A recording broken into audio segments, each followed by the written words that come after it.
Good thing you stayed in the room. Yeah, no kidding. Ethan kept making me sit down. I was like, dude, I have got to go. The battery's so bad. And he's like, just wait.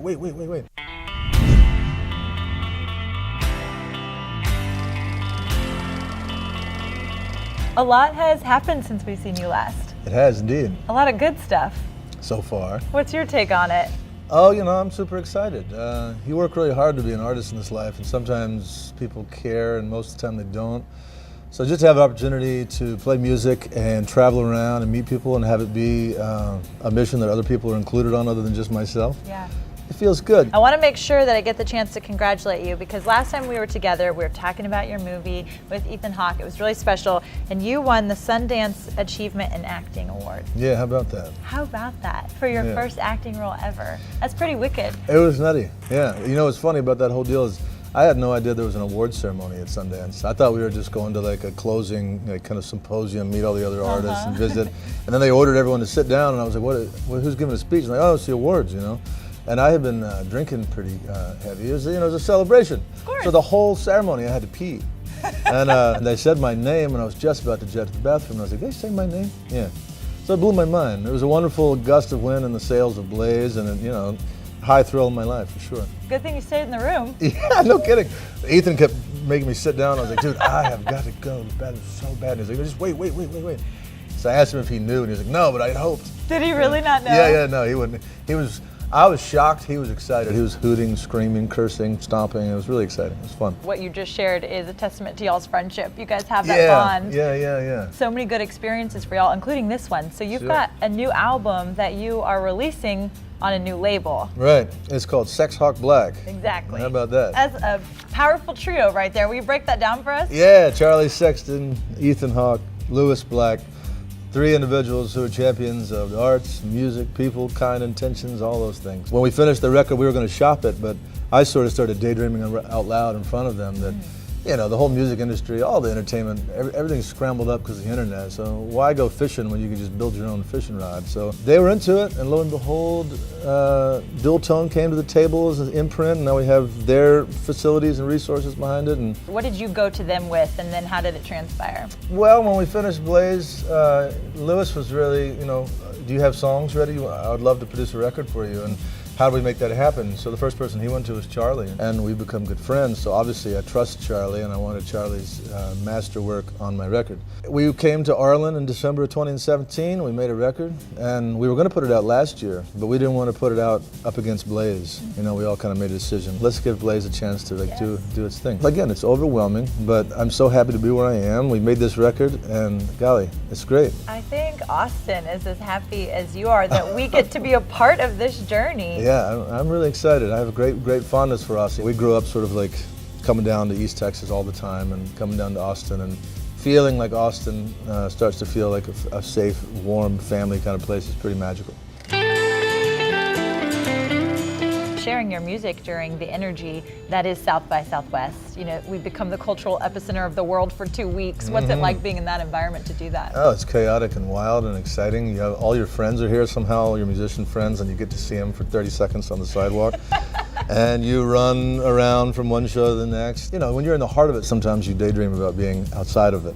But there's so many positive things that come out of it, and you meet so many people, and you make all these connections that you wouldn't have had otherwise. Let's dive into your songs specifically for a moment. Of course, there's a connection to all of them and an attachment, but are there some that stand out as a story you can share with us? When I made this record, Charlie's deal with me was, send me some songs and I'm going to pick the songs. So I sent him 20, and they ranged from being about different, this and that. The ones he picked sort of all were thematically in the groove of hope. There's a song on the record called A Stranger on a Silver Horse. You can be a hopeful critter on planet Earth if you remember the power you've got inside. And that particular song is somebody coming in at the last second to lift a bunch of people up and reminding them, hey, y'all can figure it out this way too, When you can remind people of the power they have within themselves, yeah, that they absolutely. can really do anything. That's true. There's a hurricane inside everybody. It's just which way they want to focus it and what they want to cut down with it. Is there a love song on this album? Yeah, there's a love song. The record opens with a love song to my sweetheart. It's the proper way for me to start, the record by saying, this is my babes, and we do it together, and we walk side by side. So here it is. Partners in crime. I dig Yeah. it. I've been fortunate enough to have some fun facts about Ben Dickey fall into my lap, and I thought our viewers might also enjoy some of these fun facts.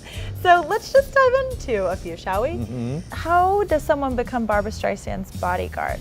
Well, that was a very interesting 40 hours of my life. My whole family grew up with the Clintons. She worked for him when he was governor. When he ran the second time, he gave his big speech in Little Rock and all these celebrities came. At the 11th hour, Barbra Streisand decided to come. And what was happening was off-duty LRPD, Little Rock Police Department, were being the body people for them. It's just someone that knows downtown Little Rock and you can take them around.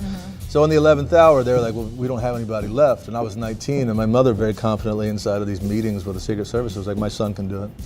And she called me and said, hey, I got you a job the night of the election. And I lived 4 blocks from the State House where he gave a speech. And so you're going to be Barbra Streisand's bodyguard. And I didn't really know what that meant. So, I mean, for true, I hung out with Barbra Streisand. I went in a limousine to the tarmac on the public side of the airport in Little Rock, picked her up off the tarmac, her feet didn't even touch the ground. And really, she and I and her assistant were together for about 40 hours. You'd need some more time for all the stories that happened. But yeah, it was very exciting. And her crew wasn't impressed with me until they saw that the president knew who I was, and you're very important somehow. You made Michael Jordan laugh at the age of 13.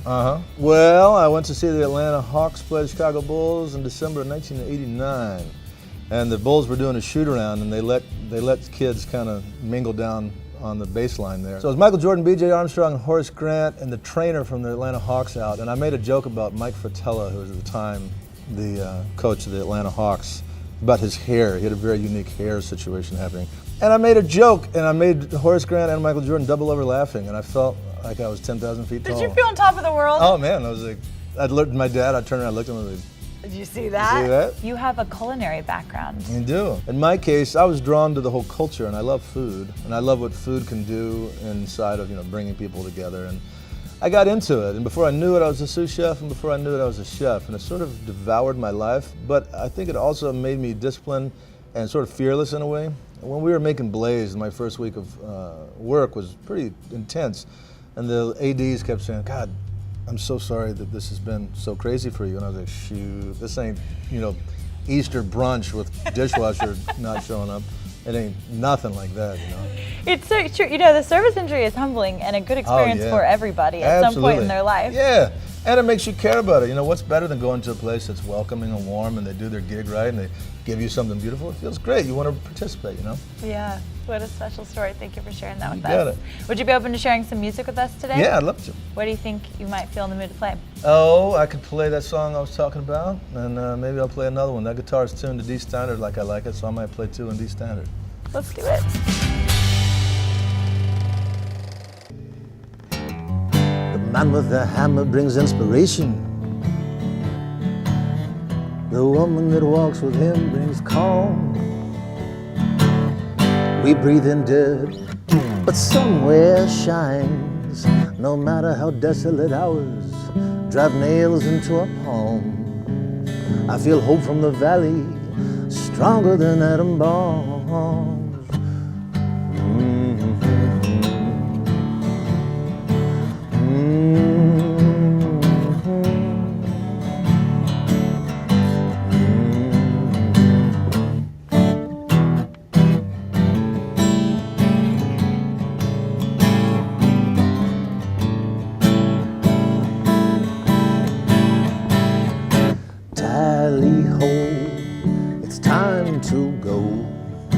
Lay down your bones and be free, old soul. Tally-ho, it's time to go. Lay down your bones and be free, old soul.